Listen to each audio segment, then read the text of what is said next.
G'day everyone. Today we're going to use some physics to create a really cool work of art. We're going to create a sand pendulum. So let's check out what you'll need. The first and most important thing you're going to want today is an adult to help you out. Do this as a project together because there's going to be a few little dangerous elements that it's definitely going to help to have an adult for. We're going to need a drill and a box cutter. We need some scissors, tape and string. We need an empty plastic bottle with a lid, and we need some sand. Now your sand needs to be as dry and as fine as possible. To get this as fine as I could, I actually put it through a sieve to just catch the smaller particles, and I dried it out by putting it out in the sun for a couple of hours because it's been a bit damp around here lately and I wanted it to be as dry as I could get. If you don't have that, it's going to get clogged up as it moves through the hole. If it's too thick, it'll get clogged up, or if it's damp, it's going to get clogged up. So make sure it's as fine and dry as you can get. The first thing we need to do is prepare our bottle by removing the bottom. This is where you might want to ask an adult for help. I'm just going to use my box cutter to run around this ring so the bottom comes off. So now I have the open end of my bottle.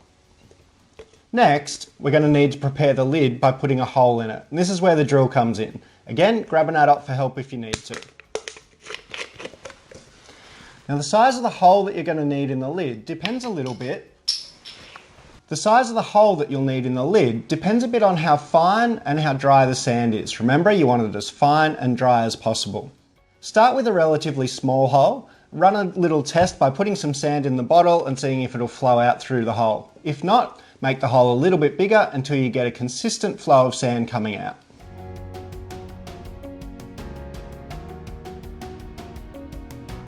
I had to adjust the diameter of the hole a couple of times, and I've ended up with 6mm as the sweet spot for my sand, where I've got a nice consistent flow, but it's not all pouring out too quickly. The next step to preparing our bottle is that we need to put a hole in either side so we can make a loop of string. Remember, it's going to have to hold the whole weight of the sand, so just sticking it on there is probably not going to be enough. You can make this hole very carefully with your box cutter or scissors, or grab the drill to make the holes. Once you've got the holes in either side, we're going to cut a piece of string to create a loop between the two holes.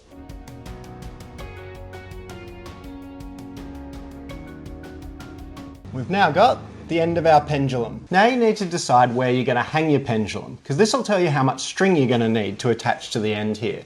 I'm going to do mine in the garage, so I need about this much string, but this will really be determined by where you're going to hang your pendulum.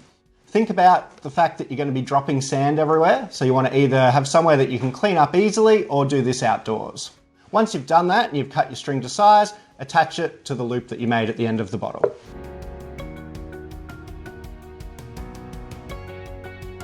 Now it's time to hang your pendulum in your desired location.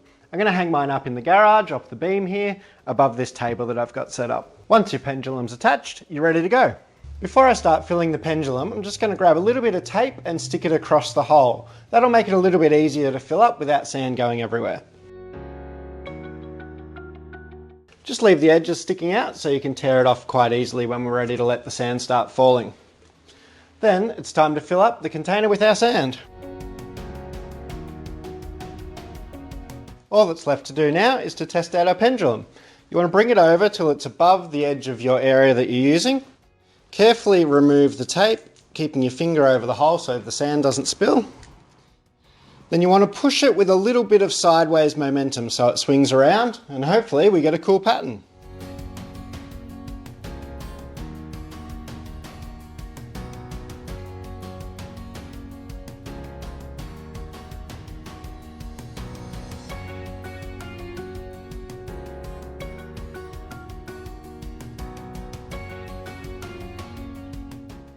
That worked out really well. Now that all my sand's been used up, I'm going to try and regather it, make a couple of little changes and try a new pattern. Before I try again, I want to make a change at the top of my string. At the moment, it just goes up and hangs from a single point. What I want to do this time is put a loop of string like this at the top and then have the top of my string hanging from the middle of that loop. I'll show you what that looks like in a second. This is what it looked like the first time, and this is what it looks like now. You can see I've added a big loop. And I'm going to see what this does to my pattern. All that's left to do is to refill the sand and see what result we get.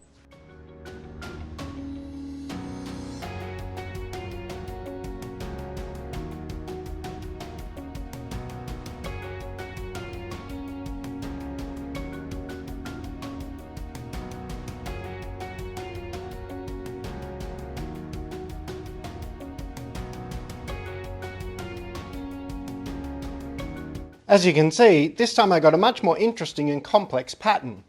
Let's talk about the science. What we've created here is called a Lissajous pattern. This has all to do with what's called the Pendulums Period. This is the amount of time that it takes to swing from left to right or from front to back. In the first example, it had a very similar amount of time between left and right and forwards and backwards. That's why we got that nice spiral effect. Because of air resistance and friction, it gradually slowed down to give us what looked a bit closer to a spiral. The second example gave us a much different pattern. It was a lot more spread out. Eventually it started repeating, but it gave us a lot more variety. That's because the period for the pendulum to go from left to right was much longer than the period to go back and forward. That was because of that loop we put in the string at the top. You can make all sorts of interesting and intricate patterns by playing around with the amount of loop that you have at the top, because that will change the frequency between the forward and backward movement and the left and the right movement. Do some experiments, see what cool patterns you can come up with. If you don't have sand, you could also try this out with other things like water or flour or something like that. Anything that gives you a constant stream will work. I hope you've had fun today and I hope you enjoyed the video. We'll see you next time.